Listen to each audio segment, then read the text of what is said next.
This program was originally recorded on Thursday evening, December 3rd, 2020. Despite our best efforts in preparation of the technical side of the program, which included a rehearsal to test our fluency in Zoom's webinar platform, we encountered a problem on the evening of the program. The beginning was not recorded. This included my greeting, Rabbi Schoenberg's introduction, and the very onset of the discussion. Therefore, what follows is a reenactment of that part of the program. On behalf of the Adult Education Committee of the Jewish Center of Princeton, I would like to welcome the attendees who come from the Jewish Center, Park Avenue Synagogue, Temple Israel Center, and beyond. We are most appreciative of our distinguished panelists who have come together to discuss the future of the conservative movement. The leadership of the Jewish Center vigorously supports adult education. The board, led by our president, Randy Brett, makes it possible for us to offer a wide range of programs, from daytime classes taught by local rabbis to interfaith programs taught by local clergy from neighboring Christian, Muslim, and Hindu communities, and of course, top scholars from across the country and Israel. With the advent of the pandemic, we realize that virtual classes provide an essential bridge between the institution and many of our members who found themselves at home, sometimes isolated, and all yearning to restore and strengthen our sense of community. On our panel, we are very fortunate to have three distinguished rabbis who bring their unique perspectives to our discussion. Rabbi Dr. Bradley Shavit Artson holds the Abner and Rosalind Goldstein's Dean's Chair of the Ziegler School of Rabbinic Studies and is Vice President of the American Jewish University in Los Angeles. Rabbi Artson has long been a passionate advocate of social justice, human dignity, diversity, and inclusion. He is the author of 12 books and over 250 articles.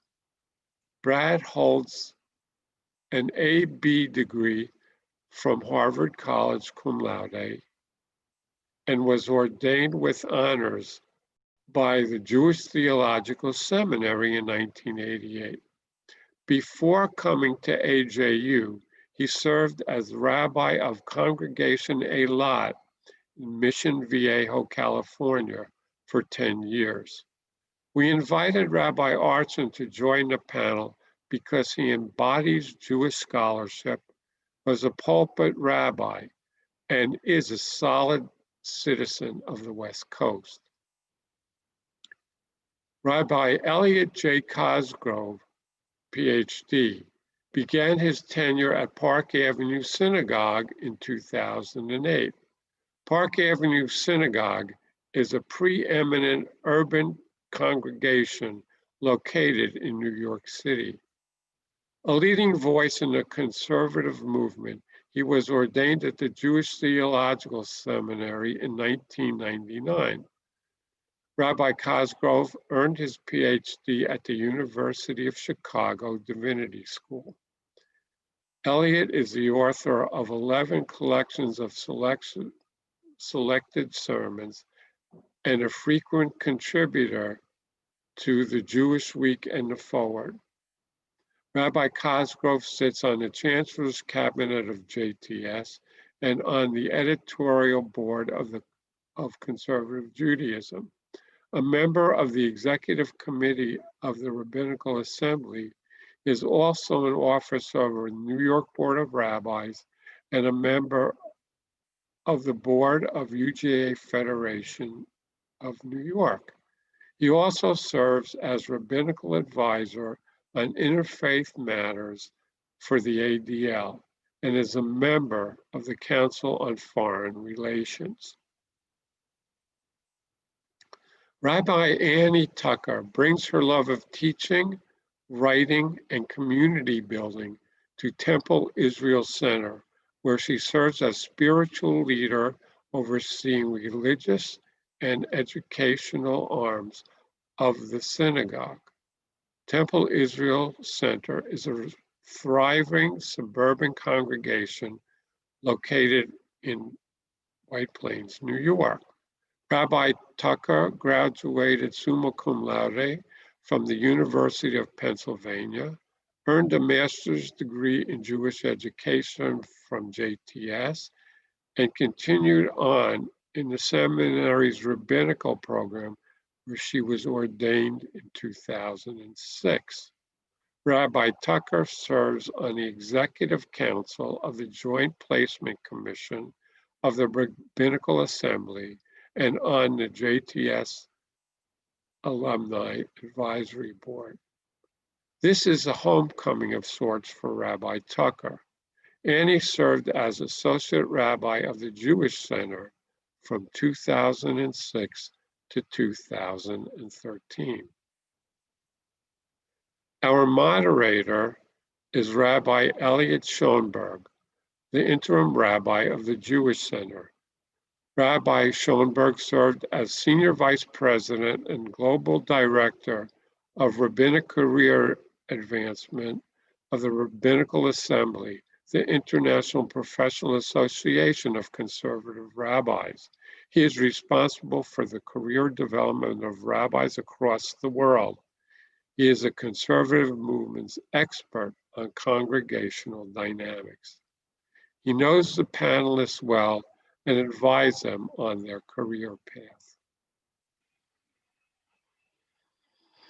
We will now be rejoining the original recording.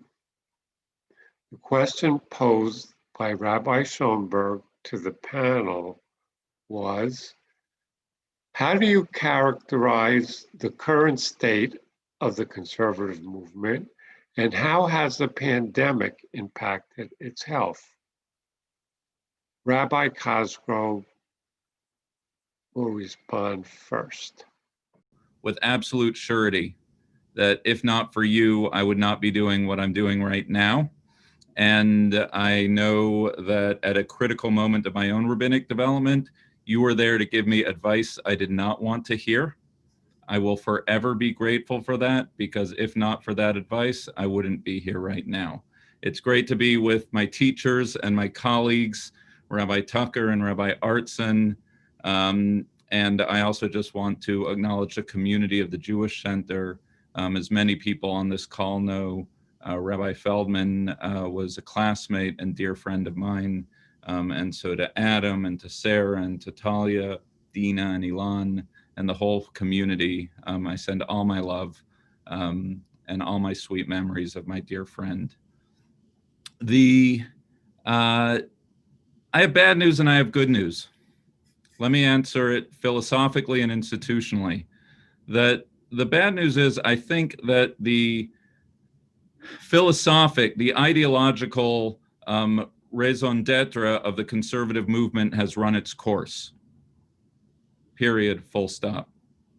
If you think about how the immigration story of American Jewry happened from the turn of the century, arrivals from Eastern Central Europe onto the American shores, the conservative movement was a right movement in the right place at the right time, as American Jews were establishing themselves, not just geographically, but culturally, linguistically, socioeconomically, onto their American habitat. Solomon Schechter famously had quipped that for an American rabbi to succeed, they had to be able to speak about baseball as much as anything else, because the process of acclimating onto America, it was a process of explaining America to an immigrant Jewish community. That story is over. We're here. We've made it. As the sociologists say, Jews have become white people. We are not the other. We are settled. The project now is totally different. The project now is to explain Judaism to an American Jewry who is unfamiliar with Judaism. So conservative Judaism reached its zenith, whether that's synagogues or its ideology, in the context of that process of emigrating from an old world to a new world. So whether or not you add this prayer or that prayer in the Siddur, whether or not swordfish is or isn't kosher, all of the whether or not women should or shouldn't be full participants in liturgy. These are all the conversations that animated American conservative Judaism over the last 50 years and then some. Can you or can you not drive on Shabbat? So philosophically, that story has run its course. Institutionally, I would also say, and this gets into the question of the pandemic and its effects, the second part of your question, Rabbi Schoenberg. I think that institutionally what you're seeing is also the Rabbinical Assembly, the United Synagogue. I see Ned Gladstein's on the call right now. All of these institutions that were founded at a certain moment of history, the Jewish Theological Seminary, all of these institutions were created in a certain moment of Jewish life, and now it's 100 plus and or minus years later. And so what you're also seeing is a restructuring process, most evident recently by way of the RA and the United Synagogue joining forces, which reflects, and it's only been accelerated by way of the pandemic, that certain questions that had been put on hold are now being forced onto the docket of conservative Judaism. And I'm sure Rabbi Artson can speak more intelligently about the state of the seminaries and rabbinic education and otherwise as well. So that's the bad news. The good news is that I think this is a moment of real opportunity, because I think that if the conservative movement can flick the switch, as opposed to explaining America to an immigrant Jewish community, if we can be the movement that takes an alienated American Jewry and explain and make come alive the riches of Judaism in a non-judgmental, authentic way, then that could and should be the calling card of conservative Judaism. We should be the ones explaining how to observe Shabbat. We should be the ones explaining how to observe Kashrut. We should be the ones explaining what's in a prayer book and how one stands with authenticity and vulnerability before God. All of those riches of tradition, we should be the ones who are like Chabad, but different than Chabad, because I think we can learn from Chabad. Years from now, when the story of American Jewry is told, I think Chabad will be proven to have a lot to teach all the denominations of American Jewry, but in that sense of a non-judgmental, authentic, meet you where you are, come back into the tradition. That should be what the conservative movement should be. And frankly, I think we're well positioned to do that.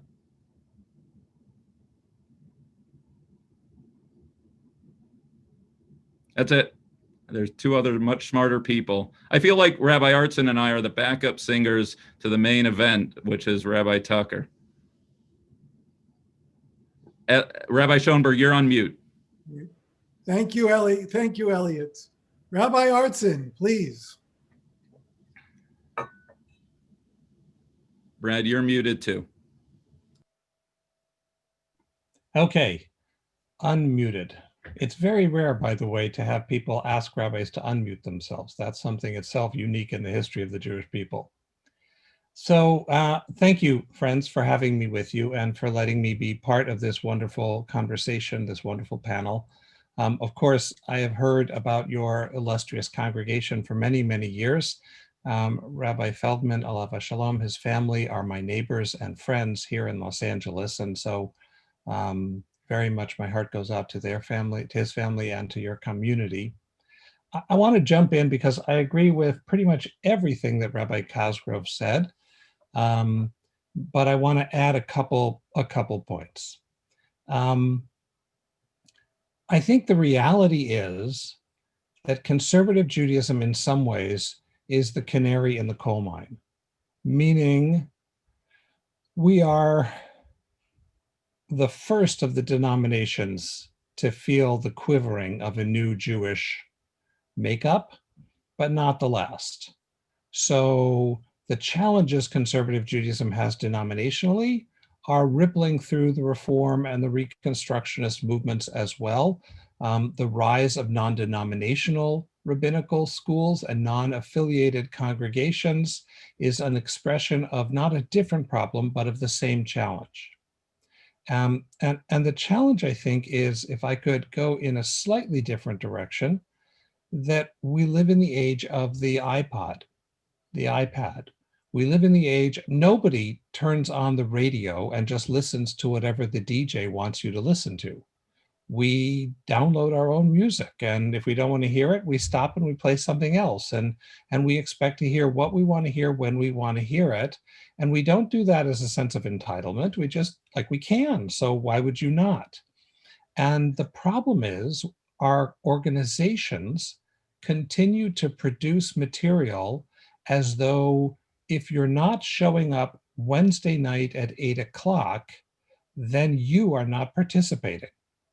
But nobody thinks like that anymore, right? Everybody clicks when they want to click, and they see it when they want to see it.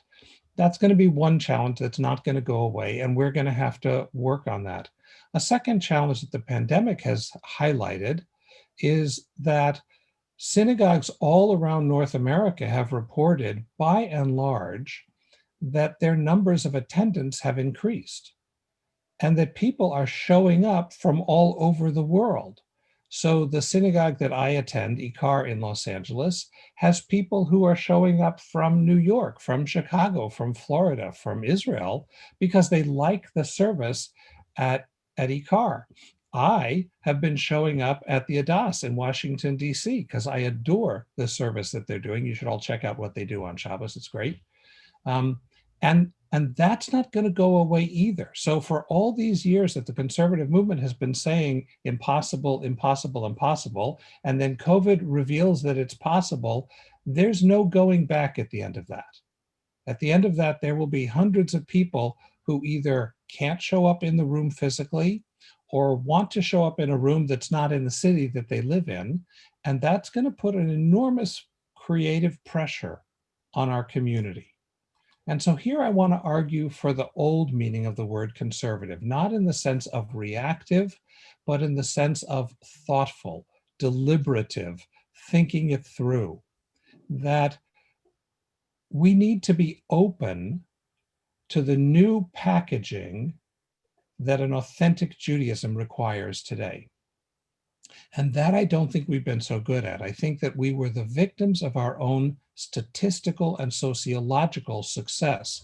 As Jews flooded into the suburbs, we were the ones who were able to throw up the synagogues and the camps and the institutions to look like we were meeting their needs. But if you had talked to an illustrious conservative rabbi in 1952, 1963, 1971, if you had asked that rabbi, are your people actually living the program of conservative Judaism? They're halachically observant. They follow the mitzvot. They observe second-day yontif. They keep kosher in and out. No, of course not.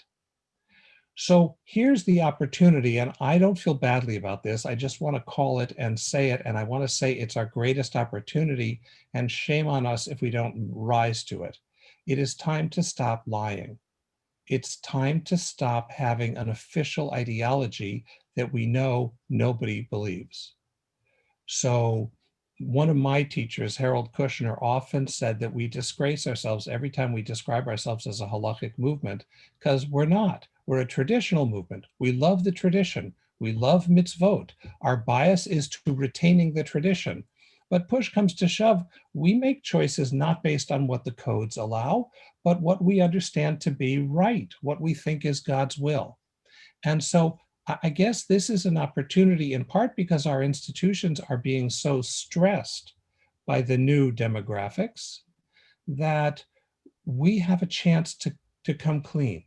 We have a chance to say who we are, not who our founders aspired us to be, thinking in the categories of their time. I'll put one last thing out on the table, and then I'm going to stop and turn it over to the master teacher. And that is, did you all notice that in this presidential election, both presidential candidates have Jewish grandchildren? Both of them. And that wasn't just true for the first time this time, that was true in the last presidential election too. Which means that how we mix and mingle in American society and how we manage that issue traditionally has now arrived. In fact, for America, that issue's resolved.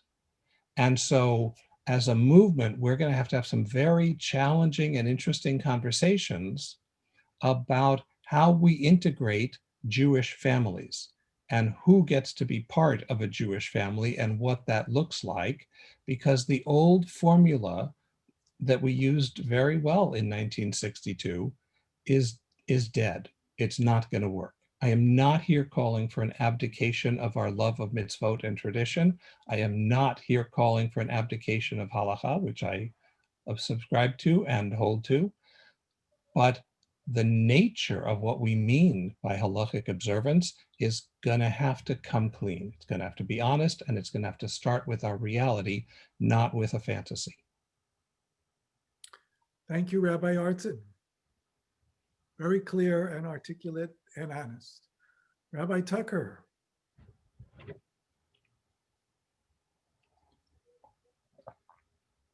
Sorry, I wasn't able to unmute myself. Thank you so much. It is such a pleasure to be here with the Princeton community and with so many others that are joining us tonight. I am only sad that we can't be together in person, because it would have been amazing to see so many dear friends and to be together with one another again. I have such affection for this community. I think of you very, very often and miss you very, very much. And it's lovely to be here tonight, to feel your presence, even if I can't see your faces, and to be in dialogue with Rabbi Cosgrove and Rabbi Artson and Rabbi Schoenberg. So really so happy to all to be together. And I also have a lot of the points that Rabbi Cosgrove and Rabbi Artson touched upon were part of my thinking as well. But I also want to formulate things a little bit differently and add a few pieces of my own. And when I started thinking about this question, the state of the conservative movement, I actually sort of think of it as two different interrelated but separate questions. The first is, to what extent does our movement stand for something that is meaningful and important and valuable, something that is worth preserving and passing on? That's sort of question number one. And question number two is how well we're doing at passing on and preserving that content, that vision. Question one is sort of a question of purpose or mission, and question two is one of execution. So when it comes to question number one, I actually feel pretty strong and confident about the state of our movement. I think that there are two pieces in particular that really resonate with me when I think about what it means to be a conservative Jew and why the conservative movement is the place that I've chosen to make my home. The first sort of builds on what Rabbi Artson was saying about tradition. The tagline of our movement has always been tradition and change. And this is a little bit trite and a little bit overused. And also there's something that actually is very beautiful and deep about this, that our movement is one that preserves maybe not halachic observance in the highest form, as Rabbi Artson pointed out, but that really indicates a strong commitment to tradition, to worship, to studying Torah, to preserving mitzvot, to building community, to doing works of justice that is important to our movement. And yet at the same time, our movement is not only open to, but believes that to remain relevant and and meaningful in this contemporary world that change is absolutely necessary and authentic at the same time. So whether it's what our movement has done in terms of gender equality or LGBTQ inclusion or issues of racial justice, balancing both of those pieces, a love and commitment and authentic drawing upon the past, while also continuing to reinvent and innovate, that actually is something that I think conservative Judaism offers in a really meaningful way. So that's number one. Number two, that I value about conservative Judaism, I actually think I value even more in this particular moment, maybe than ever before. And that is our movement's position in the center as a movement that is actually very much pluralistic, that brings together a lot of different Jews who believe different things and who behave in different ways, and yet still feel some sort of connection and unity with each other. And at this particular moment in our world that is becoming increasingly polarized and increasingly extreme, where it is rarer and rarer for people to speak across difference and to really join with others who are very different from them, the fact that our movement is in the center and that is a really big and broad tent, I think is a really powerful model. And as Rabbi Artson said a moment ago, being in the middle also gives us some of the challenges that we've had to contend with. Being in the middle makes it harder to explain and define and articulate well. And being in the middle means that we get pressure both from the left and from the right. And being in the middle means that we're sometimes accused of being wishy-washy or not standing for anything or being too diverse to hold together. And yet at the same time, I think that our place in the middle as a movement that represents nuance and complexity and tension, that is really meaningful to me about our movement as well. So when it comes to sort of, do we stand for something that's meaningful and important? Confidently, I would say that we do. When it gets to the question of execution, as both my colleagues have mentioned, I think that there sometimes is some work to do there. I think that our movement has not always been able to communicate what we're about. As I mentioned, sort of being in the center makes that even more complicated to do.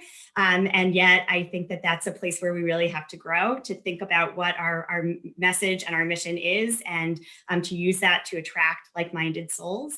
I think that the Jewish world in general and the conservative world perhaps in particular tends to be very institution heavy, and cooperation between the arms of our movement hasn't always been something that we've been known for. I think that started to change in past years, not only because of new leadership at many of our institutions, but I think that the pandemic has actually encouraged cooperation and efficiencies that are useful not only from an economic perspective, but also to be able to deepen and intensify our work together, to bring together individuals and institutions that share common mission and values, and to figure out how we can work together better.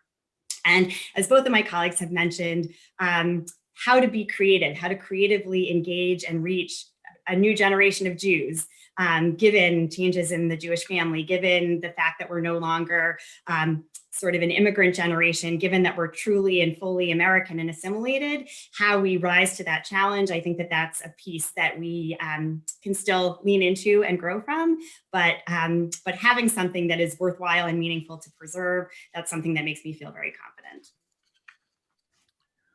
Thank you. Thank you, Rabbi Tucker. I think that was a great way to start, certainly set the framework and sort of the ground rules for where we might go. I'll share with you the second question that we posed to our panelists, which I think you've touched on a little bit. So might be a little bit redundant, but this will be an opportunity to expand. What do you see as the greatest challenges to the health of the conservative movement in the next 5 years? And what is its prognosis? It sounds very Maimonidean. As a doctor, Maimonides might look at the health model here and not reflect on the patient as a body, but as a soul. So I think that's where we're at. Since we started with Rabbi Cosgrove, Rabbi Artson, you're up for number one here.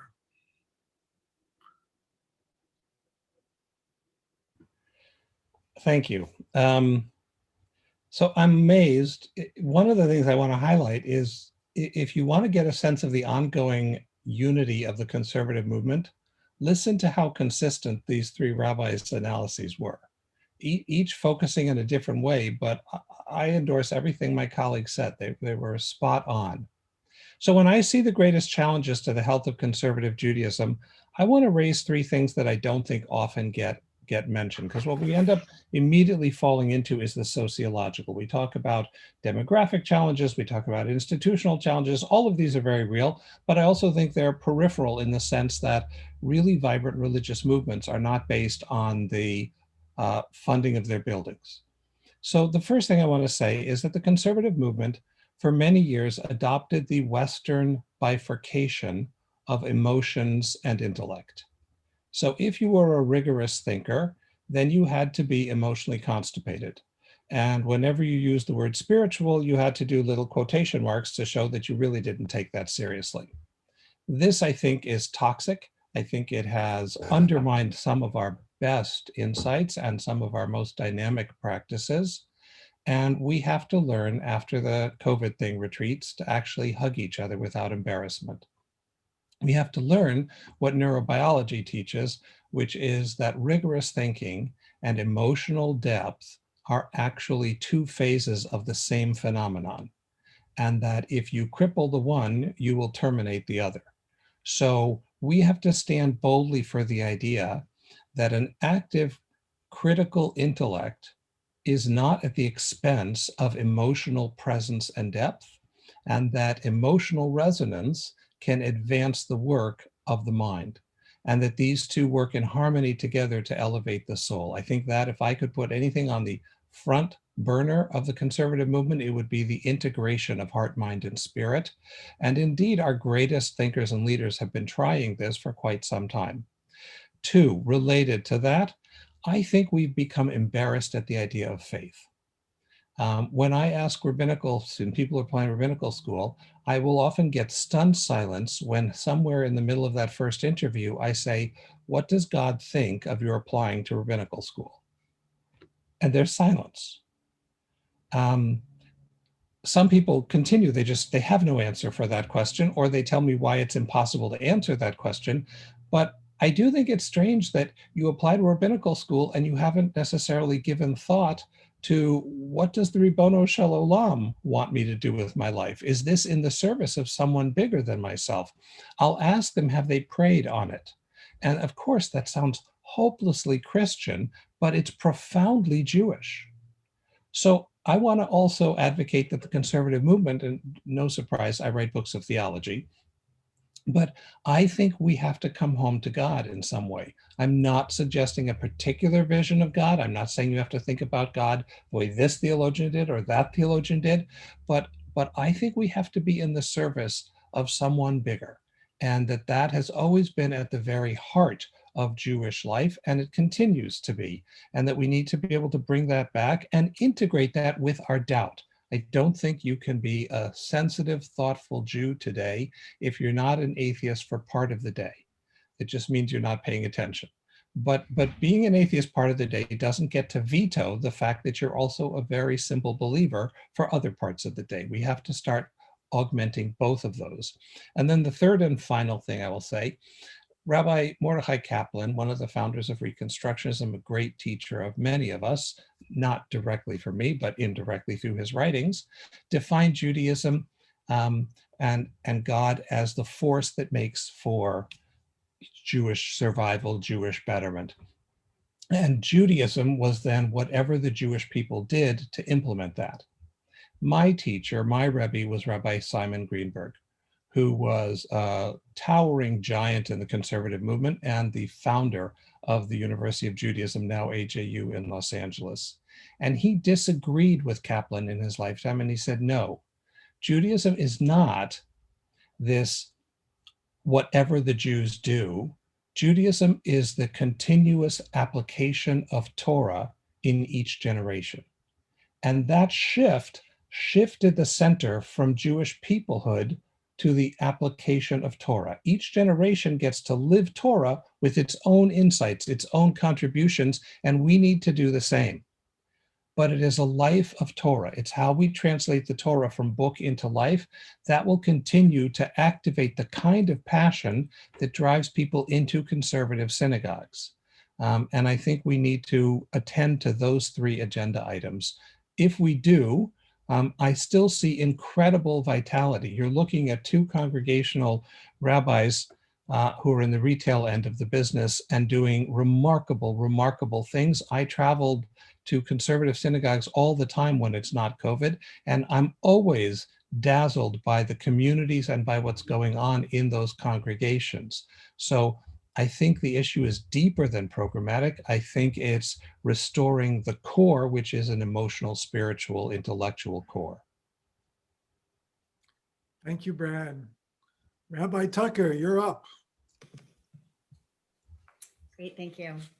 So I also wanted to talk about two different challenges that I see facing the conservative movement. One is more of the demographic, sociological variety, and the other is more of the big picture variety.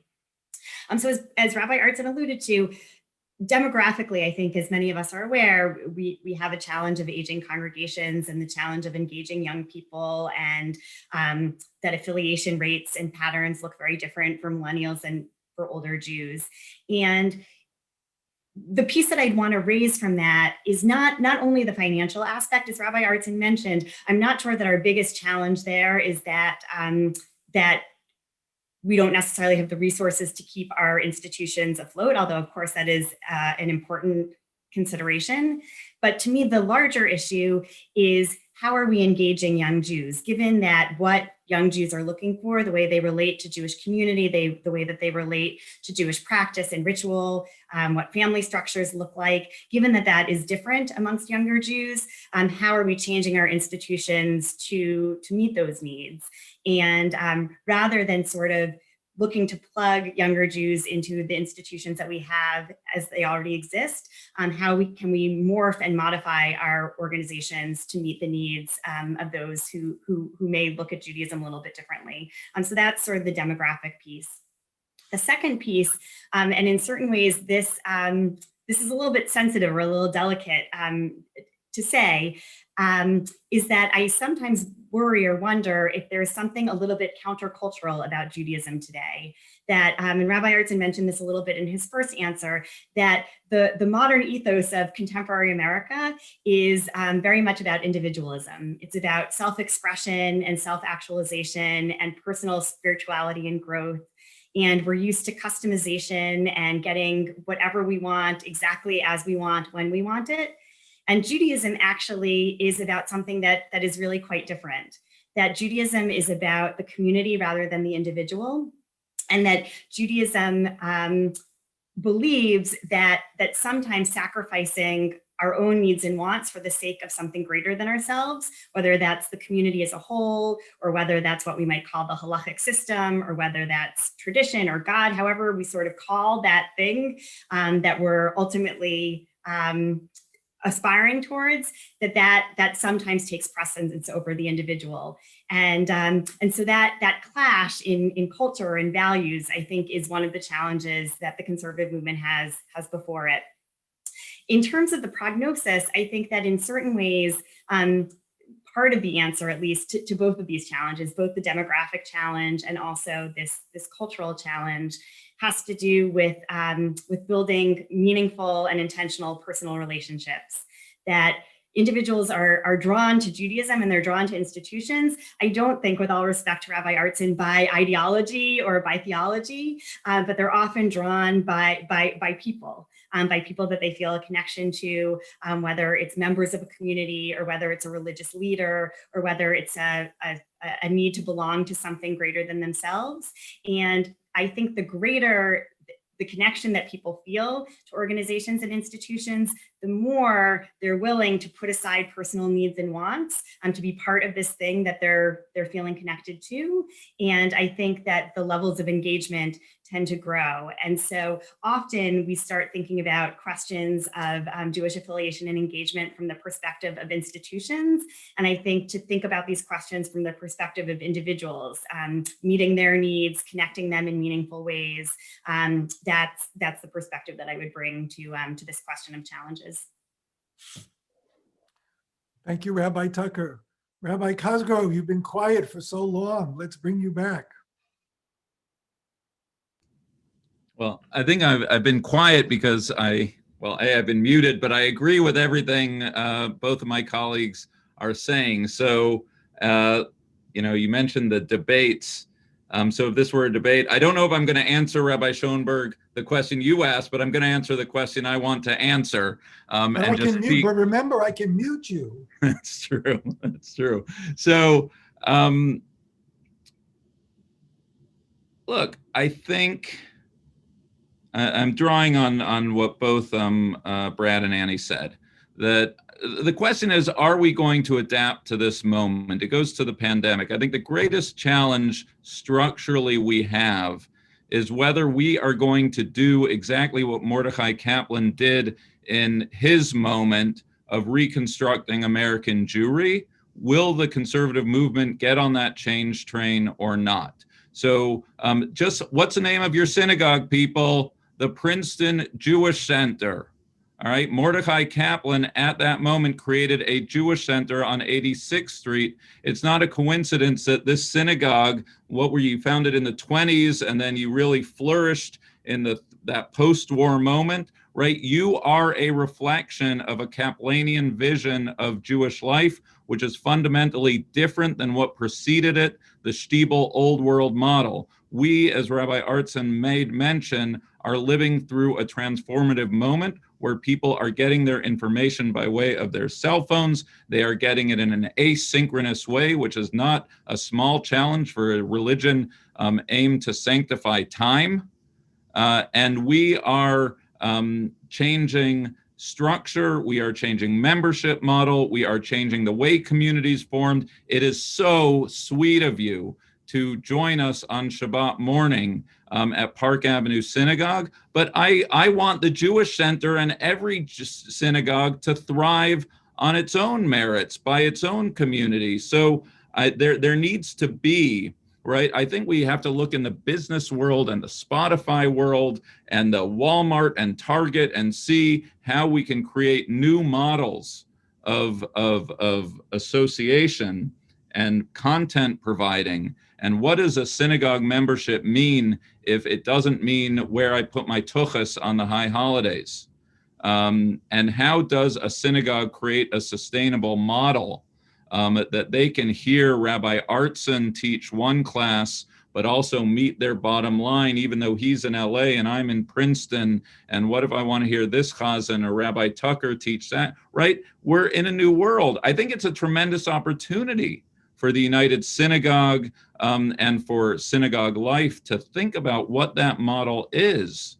I do believe, I am a shul person to my bones. I think people are going to spring back in the fall and thirst for community, God and vaccine willing.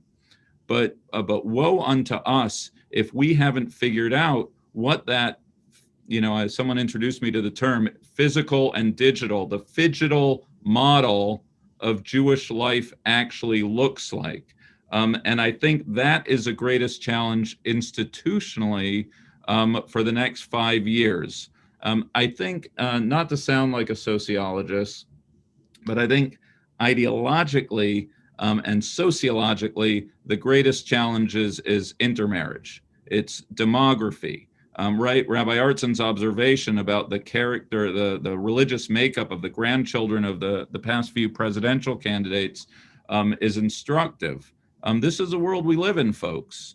And I've written quite a bit about this. I feel it in my bones. I don't begrudge the open embrace of intermarriage by my colleagues to the left, nor do I not understand the shields up of the Orthodox. For me, if there's not Jews, there's no Judaism. I think the conservative movement should be the movement of conversion. I think the math is there. Some 70+% of young Jews who are falling in love with a non-Jewish partner, born non-Jewish. I think there's market share to be had. And we should unapologetically preach that the strongest indicator for future Jewish identification are two Jewish parents. We should openly embrace and lower the barriers to conversion to Judaism. And if for any number of reasons, and there are a lot of good reasons, I've been in this business for many years, that one of the partners is not converting to Judaism, then we figure out a way to integrate the non-Jewish partner into our Jewish family. But I think that we haven't been as forceful as we should be on the question of conversion as a response to interfaith love.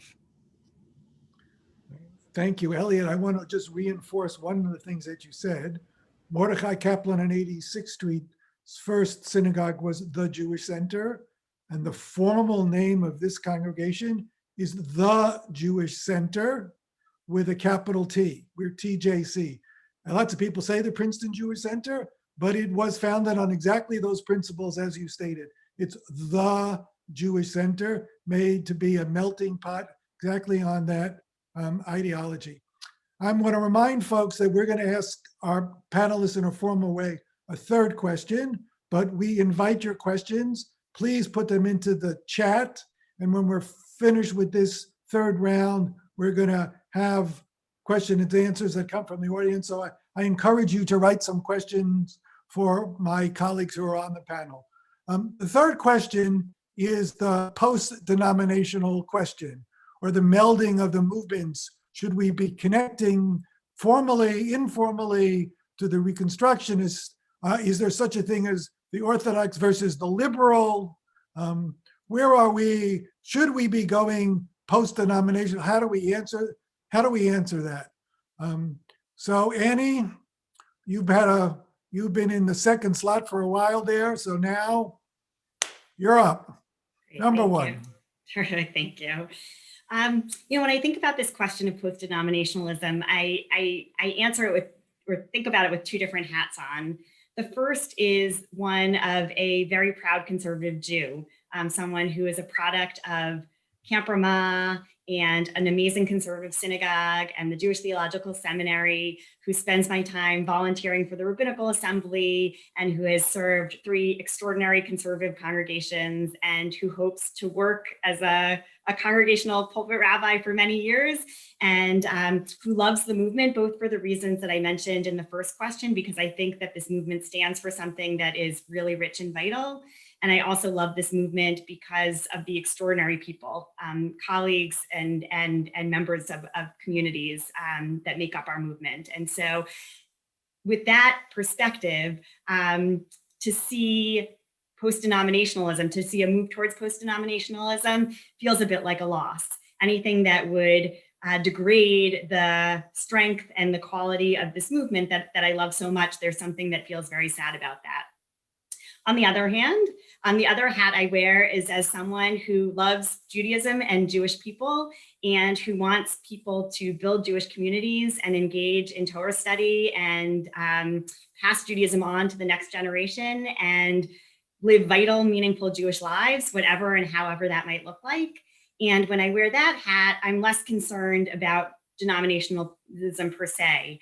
When I think about the question with that hat, as both my colleagues have spoken about, we're at a moment of incredible transformation where there is creative, amazing thinking and work being done in all denominations, cross-denominationally, trans-denominationally, and if Jews are continuing to live vital, meaningful, exciting, vibrant Jewish lives, however they label themselves or whatever institution or community they find themselves in, that to me feels like a real success. And so I try to hold both those pieces in mind.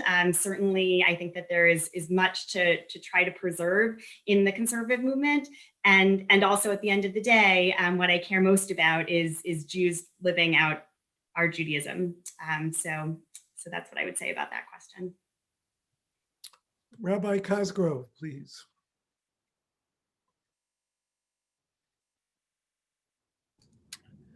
So to say something unprecedented, I'm not sure if I have much to add to what Annie just said. I think, look, the title of this panel is striking, The Future of the Conservative Movement. I don't think it's about movement. I think it's about Jewish souls. And and for the same things that Rabbi Tucker just said. I don't think that movement ideology is a driver of Jewish identity right now. And I do agree with Brad that there is a cluster of ideas towards traditionalism with modernity sprinkled in that we represent. In New York City, I'm well aware that Park Avenue Synagogue exists in the midst of vibrant Reform synagogues, that if I were to go into the cupboards of my Jews, which I will not, and a Reform synagogue's membership, I'm imagining I'm going to see the same ingredients in my fridge and in their fridges and their cupboards as my congregants. What I mean by that is I do ask myself the question of why are people opting into a conservative synagogue when there are other viable, vibrant options? And because I don't think, because I do believe, and this has played out exponentially during COVID, I do believe that at all times, especially at times of crisis, that reach for tradition, community, connection remains and only is stronger. Thank you. Rabbi Artson?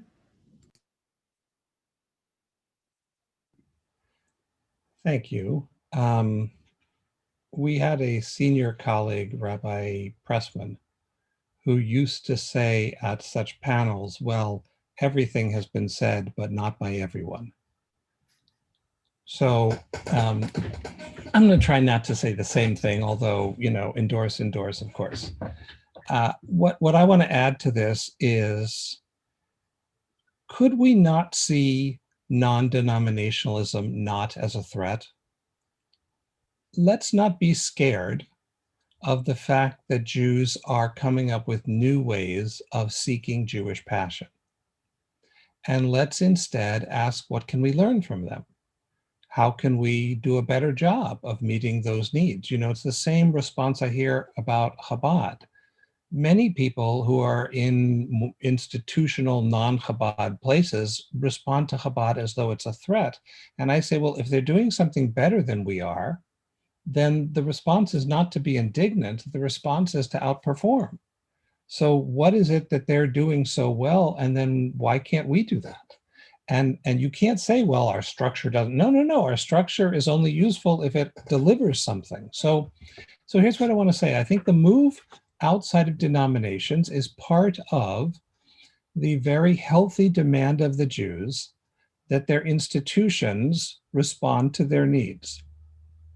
And I think Rabbi Tucker and I, in some ways, are having a machloket that may be more verbal than it is in content, because I know that she responds to the individual needs of her congregants exceedingly well. And that I certainly think that communitarianism and the elevation of needs larger than our own is crucial to psychological and spiritual happiness. So I don't see the two as in tension with each other.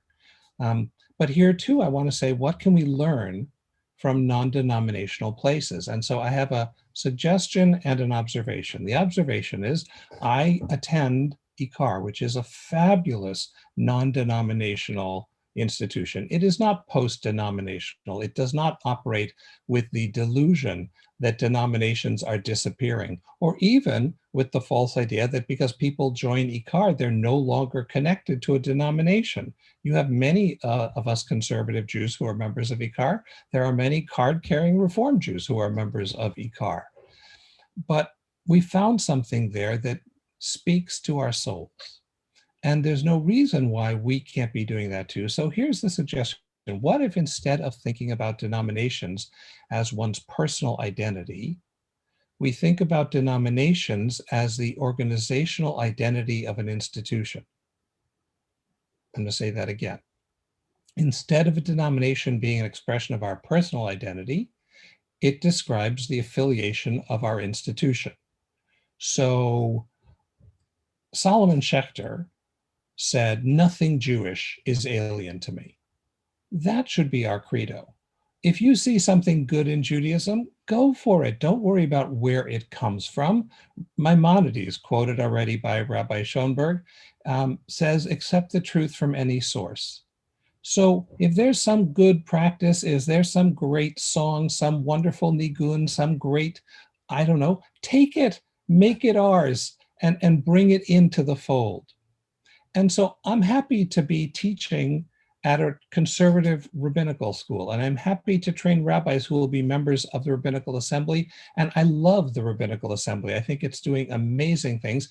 And one of the professional things I'm most proud of is that I helped to nurture getting the chancellor of JTS and the head of the Rabbinical Assembly and the head of United Synagogue to start having regular meetings with the Ziegler School. We actually started talking, and I think we are seeing the fruit of over a decade of that kind of coming together. Our institutions are affiliated with the denomination, but here's the news, guys. You don't own me.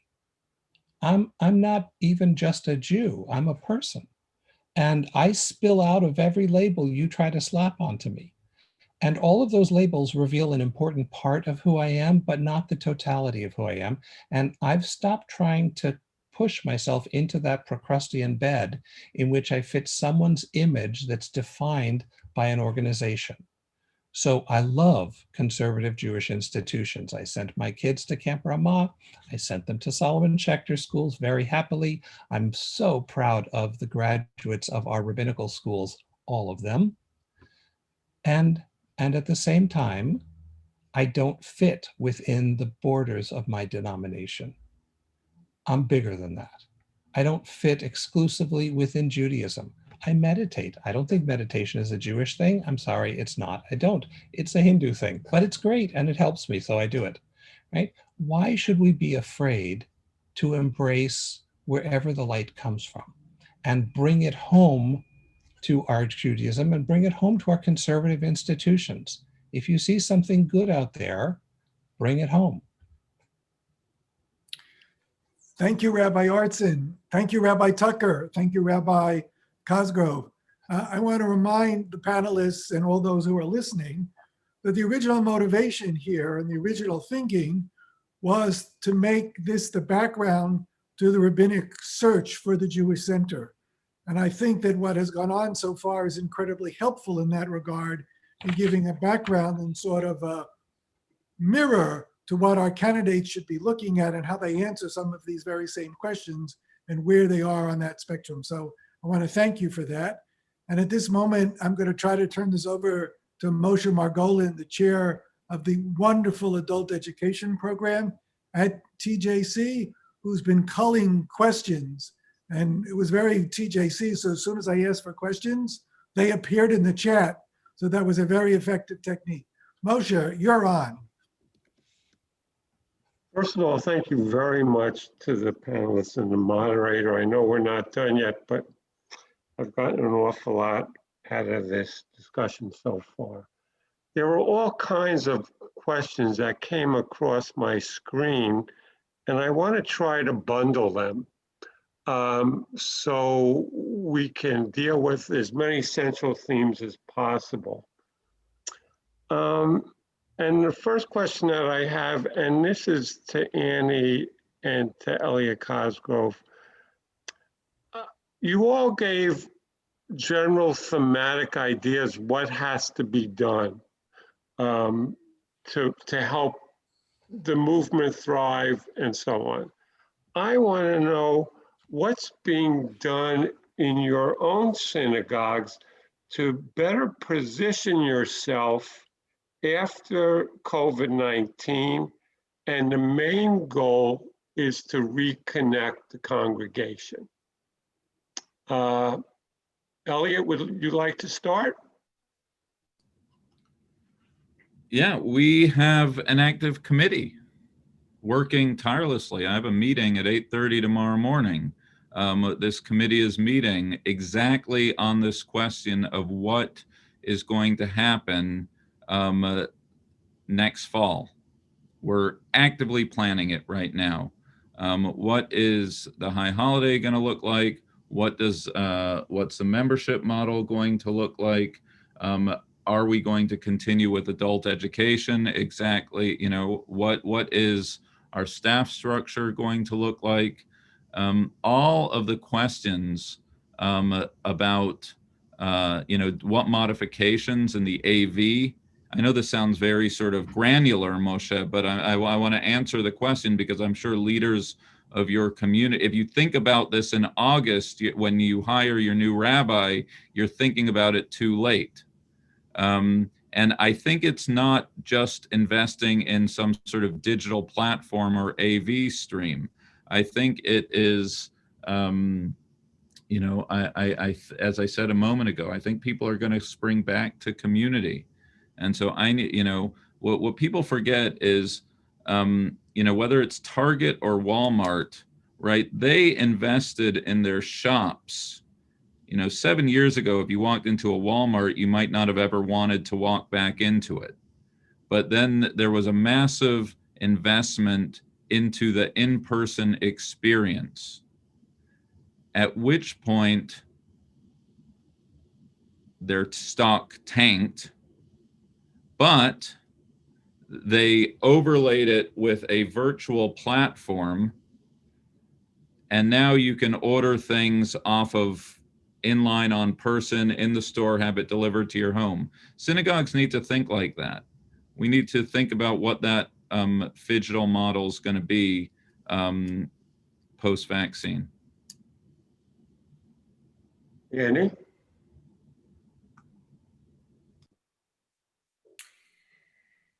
It's such a big and important question. I think that that when I think about this question, the piece that I keep coming back to is that of human connection. And I think that connection has been the hardest thing to maintain during a pandemic for lots of obvious reasons. And connection will be the hardest thing to reestablish after the pandemic is over. And in certain ways, to me, there's good news and there's bad news when it comes to sort of this challenge of maintaining connection during these difficult times. One of the things that I hear in my congregation is how people are feeling disconnected at this moment of the pandemic. It's a hard thing to hear as a rabbi because in certain ways my primary goal is to create connection, and so it's a painful and difficult thing to hear. And at the same time, there's an element that reminds me that that's what people are looking for from their congregations. That Temple Israel Center is doing lots of great programming, and we're putting out lots of great content and sermons and services, and people may or may not take advantage of that. But really, what drives people to be part of synagogues is the connection that they feel to one another. And that makes me feel confident that when it's possible to come back and be together in person, that people are really going to look forward to doing that. So during the pandemic, I think the question is, how do we maintain and foster and build connections as best as possible, given how very, very complicated it is? Because that, to me, is the biggest driver of what leads synagogues to be healthy. We had some really detailed questions about the movement versus the congregation. And I have one for you. The new political climate, I think it's fair to say, is going to put an emphasis on unity in the country. What should the conservative movement as a movement do to connect with other religious movements, both within Judaism and beyond Judaism? And what should it do to raise its profile in general, to make us, de facto, I agree that we're in pretty good straits in the American community, but we still have a relatively low profile in terms of a movement. Okay, would all three of you like to address that, please? You're smiling. Does that mean I made no sense? No, it's such a big question. It was hard to sort of figure out where to begin. I guess I would say a few things about the question that you just asked. To me, there are two things that synagogues can do, or our movement can do particularly well when it comes to this issue of divisiveness in our country and how we might play a small part in resolving it. The first is what I talked about a little bit earlier, that I think in certain ways the conservative movement models pluralism and individuals that actually behave and believe differently and yet hold together. And I hope that the model that we provide can be a model in certain ways that that people even who do have really different ways of looking at very, very important things can find a way to coexist and live together. And so that's the first piece. The second thing that strikes me is that synagogues are one of the few places in this country where people who have really different political ideas might actually encounter one another. It is true that many of our congregations have a particular slant, but it's also true that a lot of our congregations have a real diversity of opinion, whether it's about Israel or whether it's about American politics. And yet, because what brings us to our congregations is not those issues, but actually something else, that we have the really unique opportunity of having people who believe very different things, but that care deeply about each other and know one another.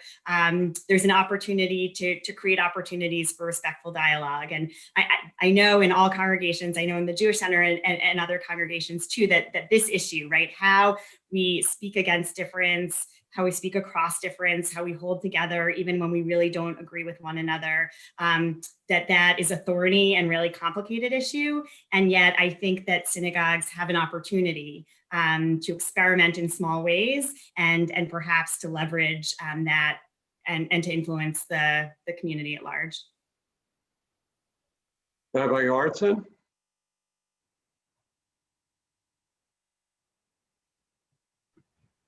So I love Rabbi Tucker's warm reasonableness. I'm just really envious of it. I'd love to sit in your sanctuary and just bask in its glow. So I'm not going to address that part of it because she covered it better than I ever could. So that's. But here's what I do want to say. I think that the challenge facing conservative Judaism is the microcosm of the challenge facing American democracy today, which is we used to be able to converse with people with whom we differed. And now we don't. You have the news channel that has pre-digested the news to fit your ideological contours, and you listen to them reinforcing your own blind spots, and you discredit people who don't agree with you. So they're not merely wrong, even they're evil.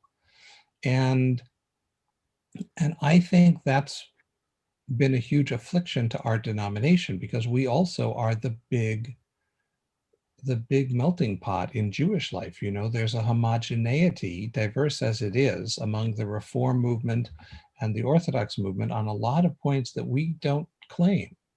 Which means also, by the way, that we're never as good a denomination as they are because they just have a lot more uniformity on those things. And I'd like us to push hard to make that a virtue. I like being in a room with people who don't agree with me. I learn more from them.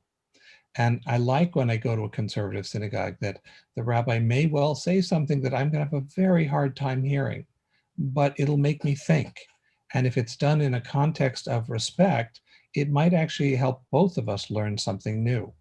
So I think we need to put our flag down on real diversity, not merely diversity of opinion, not merely diversity of appearance, but that people can look and think very differently and still bring valued things to the community, even stuff I don't agree with, even stuff I have a hard time with.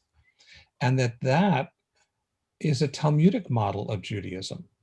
You know, the sages of the Talmud used to yell at each other in the Beit Midrash, and then they would marry each other's kids and have meals together. I think that's the fight for conservative Judaism. And to the extent that we're able to carve out a future, it's going to be a future which reestablishes not a flattening into a kind of parv pabulum of sameness, but that we can all be idiosyncratic in our own different ways and still sit next to people whose idiosyncrasies are incompatible with our own. And one last thing to say, I think that the reason that happens is because if you go into Rabbi Tucker's synagogue or into Rabbi Cosgrove's synagogue or into any number of our congregations, people actually share an enormous number of values. They just see their implementation differently. So how they see attaining those shared goals is where people come to blows. And if we can help people hold on to the shared ultimate values, I think that will make it possible to have much more real and lively conversations in which we learn from each other. Rabbi Cosgrove?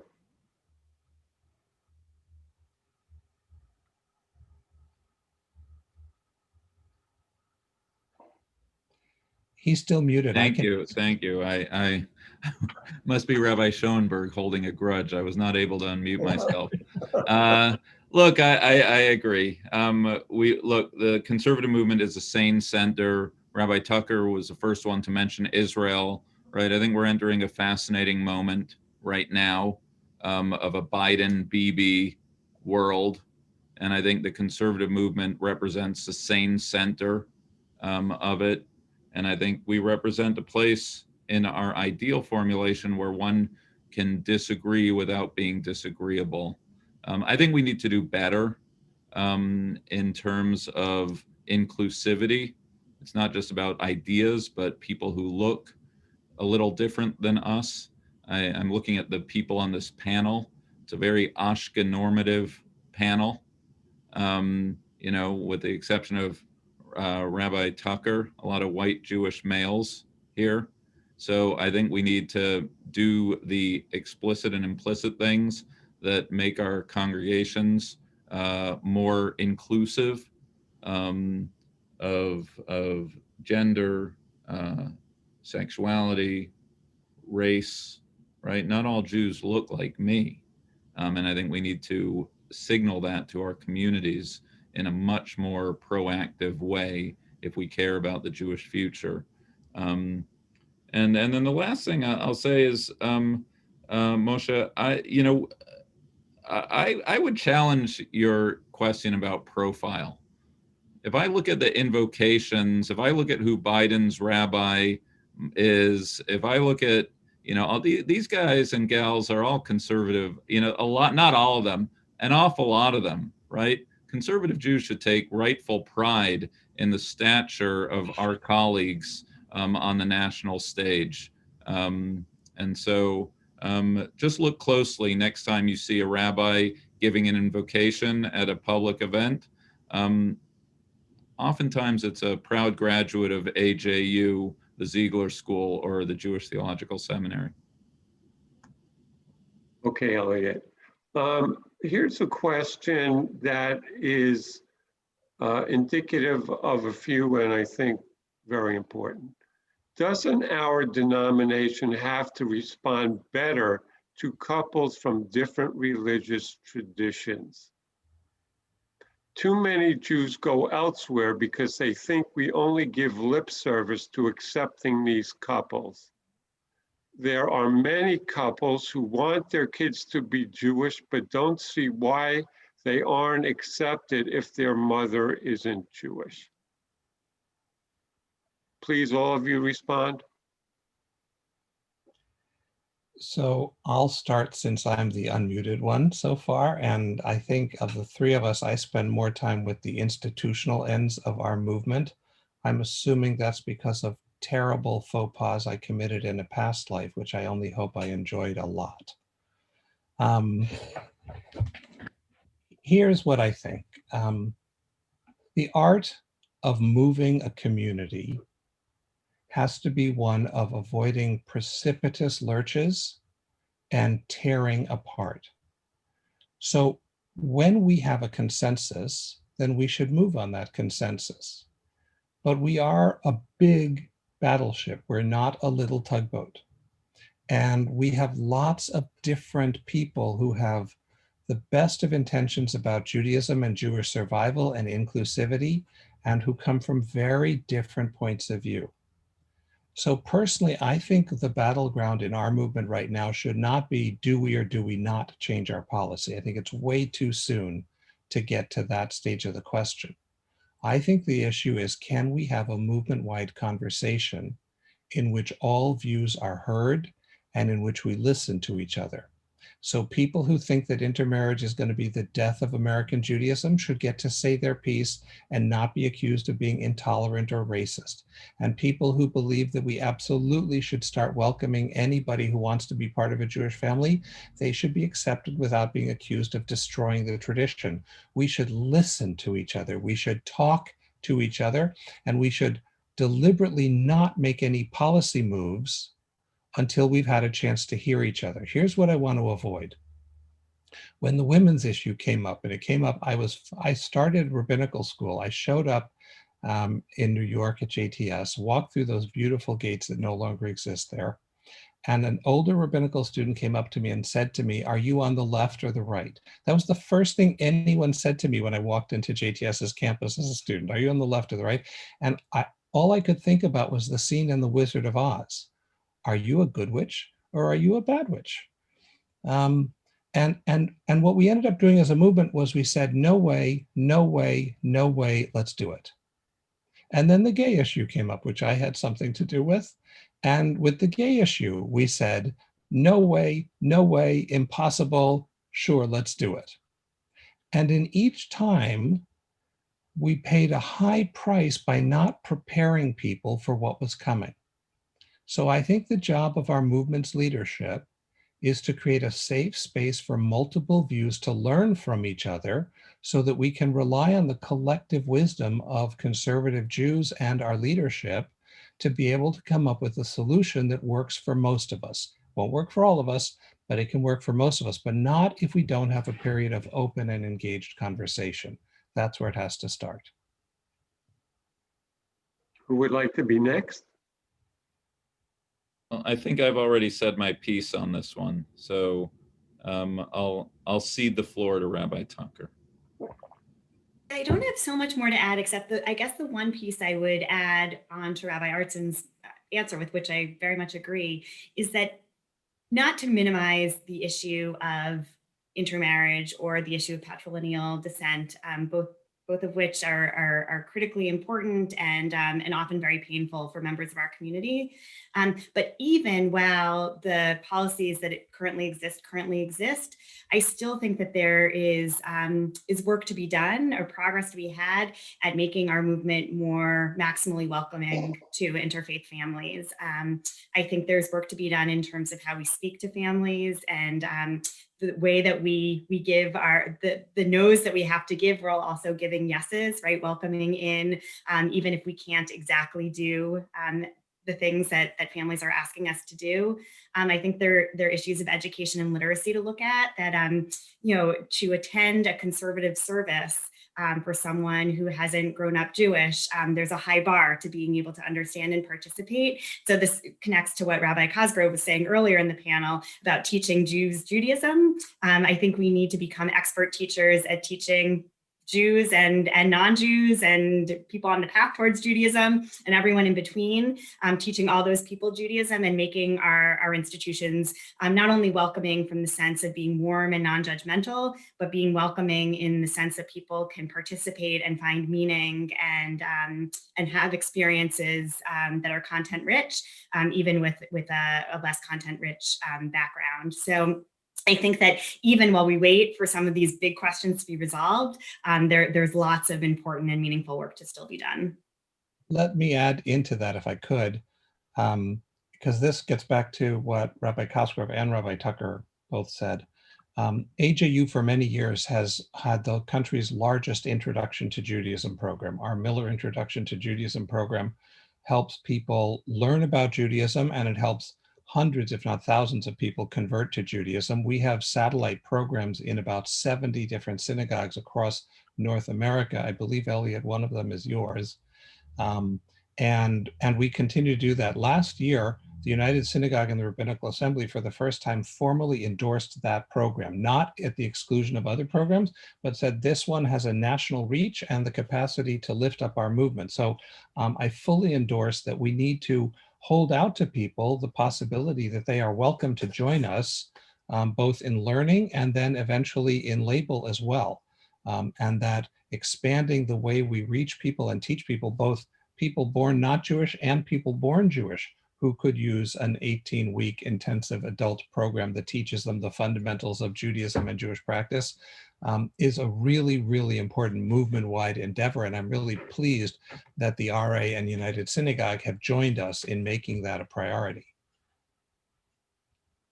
Okay, we just got a flurry of questions on the same topic, and I'll read one of them.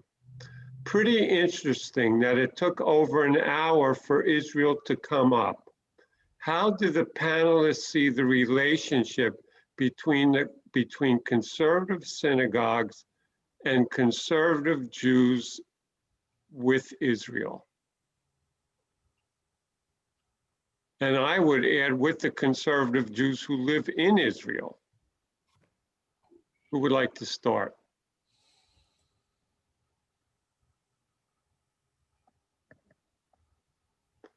Oh, you're too quiet. Sorry, I'm going to stop unmuting myself because every time I do that, I can't. I think we're entering a fascinating moment. I actually agonized over what to talk about this Shabbat, and I ended up not doing it because you can only give a Hanukkah sermon pre-Hanukkah, but I can get right. We've been living for 4 years with this Trump-Bibi bromance. And now there's a Biden administration that is, simpatico with a lot of what the progressive Zionist movement, which I consider myself part of, would believe in, with a longstanding warm relationship to the state of Israel, whose policies that American Jewry, or the large swath, or I would imagine many members of the Princeton Jewish Center and Park Avenue Synagogue, are more in line with the Biden administration than they are with the increasingly leaning right, and who knows what the next election is going to bring in Israel, government of the state of Israel. So I think this is a fascinating and troubling and curious moment for American sort of center-left American Jews. And I think it's going to raise, Moshe, a lot of interesting questions, leaving aside the question of pluralism and the Kotel controversies and otherwise, which frankly, I don't think are anywhere on the Israeli agenda, certainly not as the government is increasingly leaning right. So I was trying to think, if I had given that sermon, I would give the sermon in terms of the comment Rashi made on Jacob preparing to meet Esau in battle, that he went with prayer, gifts, and ready for battle. And I don't quite know how I would have done it. I'm not doing it, so I'm not worried about it. But I would have talked about, if you support centrist politics, then you need to make your voice heard at this time on issues of concern to the conservative movement, the centrist movement. If you see a issue that is important to you, you got to be ready to go into battle. And if you have it in your philanthropic wherewithal to plant seeds to support the Masorti community in Israel, then now might not be the time to look for immediate results, but now might be the time to plant seeds that will bear fruit into the future. Annie?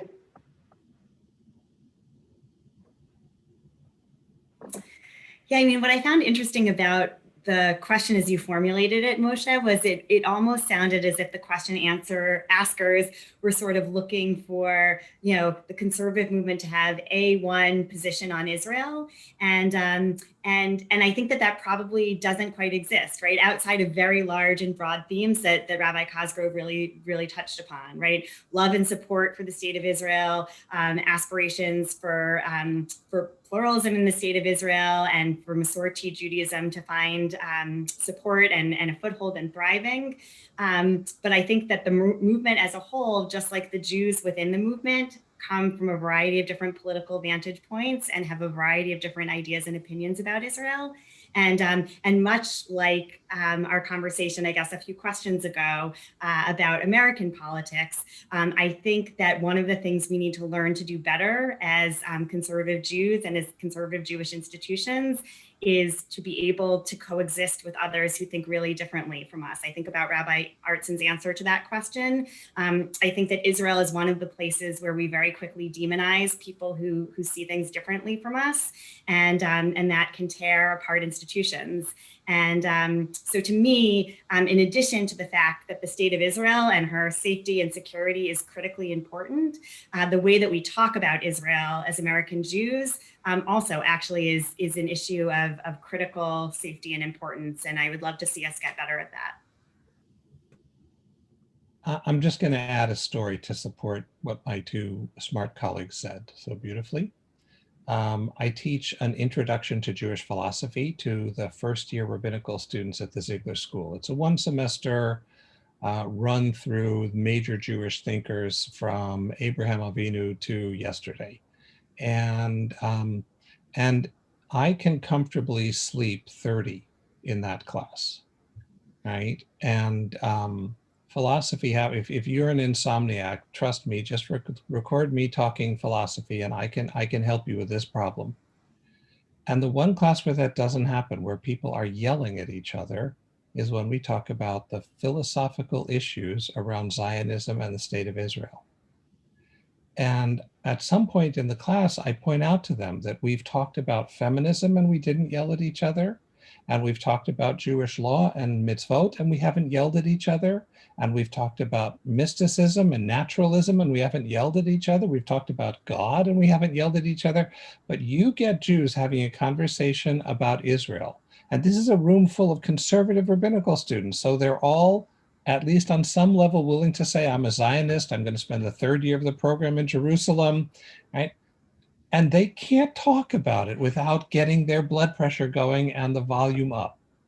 And that's our challenge. That's our challenge as a movement. It is the unspeakable topic, not as some people in Israel mistakenly think because we're indifferent to it, but because we care so vitally that we can't tolerate any difference of opinion. We can't tolerate people who love Israel differently than we do. Like, it's not enough that you love Israel. You have to love it precisely the way I do. And we hurl the worst invectives at each other if your love of Israel has a different contour than my love of Israel. So again, it's what I've said before. I think we have to relearn how to speak to each other. We have to learn that love comes imperfectly. This is what every teenager has to learn about their parents, that imperfect love is still love. And frankly, it's what American Jews have to learn about Israel and Israelis have to learn about American Jews. We are going to love each other imperfectly, but it's still love. Moshe, why don't we take one more question and then no more, you're going to finish? Okay, then I'm going to ask the panelists if they each want a final sentence or two to sum up what they want the Jewish Center to remember from this evening.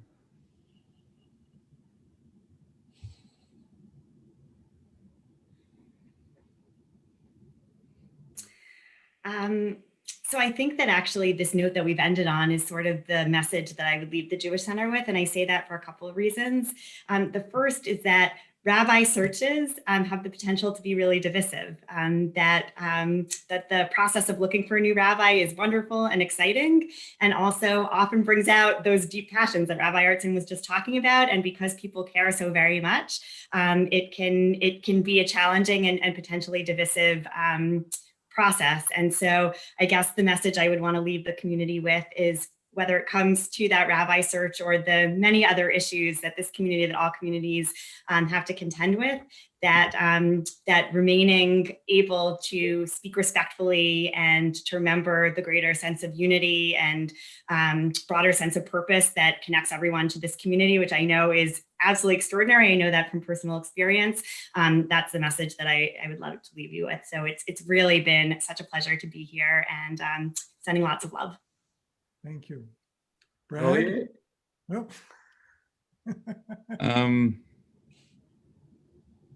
There's one thing I want this community to hear. It's how much I loved Adam Feldman. And I know that that is a love that is shared by many people on this screen.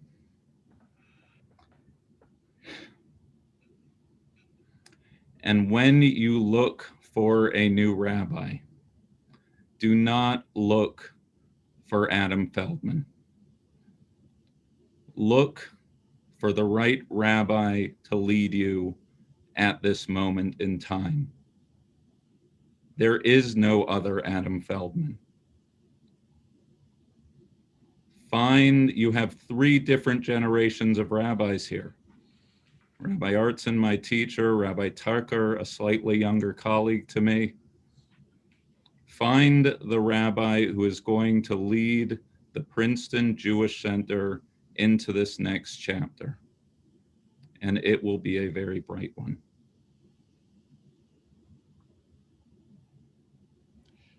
And the only thing I would add to those 2 perfect comments is trust yourself and love yourself, and know that you're a wonderful community and that there is out there a wonderful rabbi for whom it will be a privilege to work for you. So don't let that spill over into arrogance or entitlement, but just know that in loving the rabbinic candidates who come your way, you'll find one who will respond with love, and that's the one for you. Thank you. I would like to conclude by saying I learned many things this evening, and I wrote down lots of things to call you guys about and ask you about. But I want to just narrow it down and talk about one thing that I learned from each of you, which is my takeaway from this evening from each one of you individually, which I think reflected many different comments by everybody. From you, Rabbi Tucker, you reinforced the notion of physical community and hugs and that just physical presence, and we'll get back there, and we shouldn't forget how important that is. And Elliot, I really loved your comment about asynchronicity and how we need to build a future where a time-bound religion that tells us when we need to do things, and the future is not time-bound and however you pronounce that word. And I think that's a future to solve and something to take away. And Brad, I love the notion that you said that non-denominationalism or post-denominationalism is not a threat, but something we need to embrace, and we need to learn from it, and we need to take something away from each of it. And wherever we get that Torah, we should embrace it and love it. So each of you have contributed greatly, and from the Jewish Center and from myself, thank you very much. Okay, I would like to thank our panelists and our moderator for such a stimulating, thought-provoking, and sometimes emotional discussion. When we conceived of this program, we had in mind the Jewish Center would be in the midst of a search for a new permanent rabbi. This program certainly gives us more to consider about the challenges facing the new rabbi and our congregation in the years to come. I would like to take this opportunity to thank Gil Gordon, who was our webmaster, and Bernie Flightman, who is our information technology guru. And finally, on behalf of the Adult Education Committee of the Jewish Center in Princeton, I would like to thank you, the attendees, for joining us this evening. Be well, stay safe, and good night.